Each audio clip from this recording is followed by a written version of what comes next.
Hi everyone, welcome back to my YouTube channel.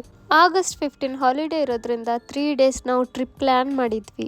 First day ನಾವು ಹೋಗ್ಬೇಕು ಅಂದ್ಕೊಂಡಿರೋದು ಕನ್ಯಾಕುಮಾರಿಗೆ. ಸೊ ನಾವು ಕನ್ಯಾಕುಮಾರಿಗೆ AC ಬಸ್ ಬುಕ್ ಮಾಡಿದ್ವಿ. ಬಸ್ ನೋಡಿ ಈ ಥರ ಇತ್ತು. ಬಸ್ಸಲ್ಲಿ TV ಕೂಡ ಅವೈಲೇಬಲ್ ಇತ್ತು. ನೈಟ್ ಜರ್ನಿ ಅಂತೂ ಚೆನ್ನಾಗಿತ್ತು ಬಸ್ಸಲ್ಲಿ. ಮಾರ್ನಿಂಗ್ ವ್ಯೂ ಹಿಂಗಿತ್ತು ನೋಡಿ ಕನ್ಯಾಕುಮಾರಿಲಿ. ನಾವು 1 ಡೇ ಸ್ಟೇಗೆ ಹೋಟೆಲ್ ಬುಕ್ ಮಾಡಿದ್ವಿ ಕನ್ಯಾಕುಮಾರಿಲಿ. ಹೋಟೆಲ್ ನೇಮ್ ವಿನ್ಸ್ ಅಂತ. Room was very clean and spacious, and also for looking it was very nice. If somebody is planning for Kanyakumari trip, then I'll suggest this hotel for staying. And also it is very near to Kanyakumari beach. From this hotel, Kanyakumari beach is just 2 kilometers, and also Kanyakumari temple we can see nearby. ರೂಮ್ಗೆ check in ಆಗಿ fresh up ಆದ್ವಿ. ನಾವು ಹೋಗಿರೋದು long ವೀಕೆಂಡಲ್ಲಿ ಆಗಿರೋದ್ರಿಂದ ಎಲ್ಲಿ ಹೋದರೂ ತುಂಬ Q ಮತ್ತು ಹೆವಿ ರಶ್ ಇತ್ತು. ಫಸ್ಟ್ ನಾವು ಹೋಗ್ಬೇಕು ಅಂದ್ಕೊಂಡಿರೋದು ವಿವೇಕಾನಂದ ರಾಕ್ ಮೆಮೋರಿಯಲ್ಗೆ. ಅಲ್ಲಿಗೆ ಹೋಗ್ಬೇಕಂದ್ರೆ ನಾವು ಫೆರಿಲಿ ಹೋಗಬೇಕಿತ್ತು. ಇದು ಇರೋದು 500 ಮೀಟರ್ ದೂರದಲ್ಲಿ. ಸೊ ಇಲ್ಲಿ ಹೋಗ್ಬೇಕಂದ್ರೆ ನಾವು ಬೋಟಲ್ಲೇ ಹೋಗಬೇಕು. ಇಲ್ಲಿ ನೋಡಿ ವಾಪಸ್ ಹೋಗ್ಲಿಕ್ಕೆ ಎಷ್ಟು ಕ್ಯೂ ಇದೆ ಅಂತ. ಇದನ್ನು 1970ರಲ್ಲಿ ಸ್ವಾಮಿ ವಿವೇಕಾನಂದರ ಗೌರವಾರ್ಥವಾಗಿ ನಿರ್ಮಿಸಲಾಗಿದೆ. ಸ್ವಾಮಿ ವಿವೇಕಾನಂದರು ಇದೇ ಬಂಡೆಯ ಮೇಲೆ ಜ್ಞಾನೋದಯವನ್ನು ಪಡೆದರು ಎಂದು ಹೇಳಲಾಗಿದೆ. ಇದ್ರ ಸೈಡಲ್ಲೇ ಒಂದು ಸ್ಟ್ಯಾಚು ಇದೆ, ಅದು ತಿರುವಲ್ಲುವರ್ ಸ್ಟ್ಯಾಚು ಅಂತ. ಇವರು ತಮಿಳ್ ಫೇಮಸ್ ಕವಿ ಮತ್ತು ತತ್ವಜ್ಞಾನಿ, ಪೋಯೆಟ್ ಆ್ಯಂಡ್ ಫಿಲೋಸಫರ್. ದಂತಕಥೆಗಳ ಪ್ರಕಾರ ಕನ್ಯಾಕುಮಾರಿ ದೇವಿ ಅಂದರೆ ಪಾರ್ವತಿಯವರು ಶಿವನ ಭಕ್ತಿಯಲ್ಲಿ ಇದೇ ಬಂಡೆಯ ಮೇಲೆ ತಪಸ್ಸು ಮಾಡಿದ್ರು ಎಂದು ಹೇಳಲಾಗಿದೆ.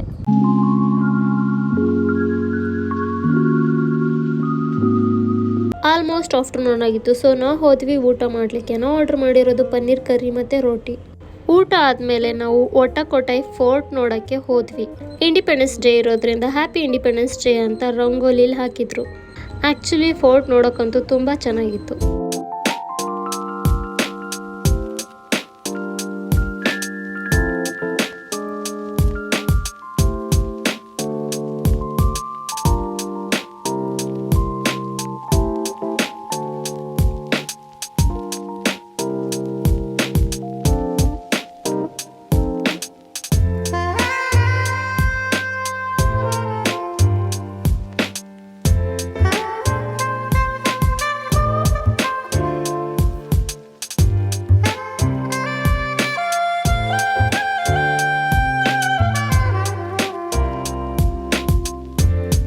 ಫೋರ್ಟ್ ಮೇಲ್ಗಡೆಯಿಂದ ಬೀಚ್ ವ್ಯೂ ಅಂತೂ ತುಂಬ ಚೆನ್ನಾಗಿತ್ತು.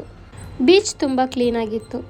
ಮೇ ಬಿ ಈ ಬೀಚಲ್ಲಿ ಯಾರಿಗೂ ಆಟ ಆಡ್ಲಿಕ್ಕೆ ಅಲೋ ಮಾಡಲ್ಲ ಅನಿಸುತ್ತೆ. ಅದಕ್ಕೆ ಅನಿಸುತ್ತೆ ಇಷ್ಟು ಕ್ಲೀನಾಗಿರೋದು ಇದು ಬೀಚ್. ನಾವು ಕೇಳಿಲ್ಲ ಆ್ಯಕ್ಚುಲಿ ಈ ಬೀಚಲ್ಲಿ ಅಲೋ ಮಾಡ್ತಾರಾ ಏನು ಅಂತ. ಫೋರ್ಟ್ ನೋಡಿಕೊಂಡು ವಾಪಸ್ ಬಂದ್ವಿ.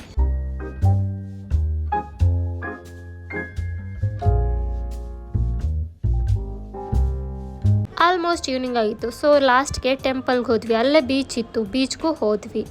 ಮತ್ತೆ ವಾಪಸ್ ರೂಮಿಗೆ ಬಂದು ಫ್ರೆಶ್ ಅಪ್ ಆಗಿ ಊಟ ಮಾಡಲಿಕ್ಕೆ ಅಂತ ಹೊರಟ್ವಿ. ಊಟ ಆದಮೇಲೆ ಅಲ್ಲೇ ಪಕ್ಕದಲ್ಲೇ ಚರ್ಚ್ ಇತ್ತು. ಚರ್ಚ್ಗೆ ಫುಲ್ ಲೈಟ್ ಎಲ್ಲ ಹಾಕಿದ್ರು. ಸೊ ಏನಿದೆ ಅಂತ ನೋಡಲಿಕ್ಕೆ ಹೋಗಿದ್ವಿ. ಮೇ ಬಿ ಅವತ್ತು ಫಂಕ್ಷನ್ ಇತ್ತು ಅನಿಸುತ್ತೆ, ಅದಕ್ಕೆ ಫುಲ್ ಲೈಟ್ ಎಲ್ಲ ಹಾಕಿದ್ರು. ಚರ್ಚ್ ಸೈಡಲ್ಲೇ ಬೀಚ್ ಕೂಡ ಇತ್ತು. ನೈಟ್ ಬೀಚ್ ವ್ಯೂ ನೋಡೋಣ ಅಂತ ಹೋದ್ವಿ. ಇಲ್ಲಿ ವೇವ್ಸ್ ಏನೂ ಬರ್ತಿರಲಿಲ್ಲ, ಬಟ್ ಸ್ವಲ್ಪ ದೂರ ಹೋದರೆ ವೇವ್ಸ್ ಕಾಣಿಸ್ತಿದ್ದು. ನೆಕ್ಸ್ಟ್ ವ್ಲಾಗಲ್ಲಿ ನೆಕ್ಸ್ಟ್ 2 ಡೇಸ್ ಎಲ್ಲಿಗೆ ಹೋಗಿದ್ದೆ ಅಂತ ಹೇಳ್ತೀನಿ. ಅಲ್ಲಿವರೆಗೂ ಸಬ್ಸ್ಕ್ರೈಬ್ ಮಾಡಿ. Thanks for watching.